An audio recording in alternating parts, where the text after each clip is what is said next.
All right, today's question is, why do I always get a bump of fabric on the back of my neck? That, my friend, is what we call a collar roll. There's a number of things that could be causing it. First and foremost, you want to check that the jacket's not too tight across the back. Sometimes it's not so much a collar roll, it's just ripples because it's so tight. If you have your tailor let out that back, it might smooth it out. The other thing that causes a collar roll, and this is more common, is square shoulders. So this could mean that your shoulders are too square for the jacket. When you think of square shoulders, think of like Frankenstein or Superman or Nikola Jokic.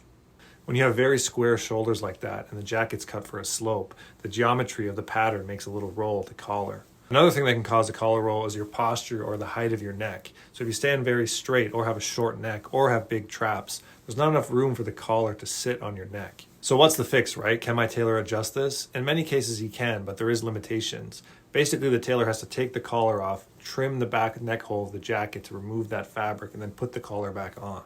Now, obviously, there's limitations to this because the tailor has to be able to put the jacket back together and everything needs to line up. So if this is a really serious problem, like you have a really aggressive collar roll or it's always showing up on all your jackets, you would really benefit from a custom jacket. Because as a good tailor, the first thing we look at is the collar.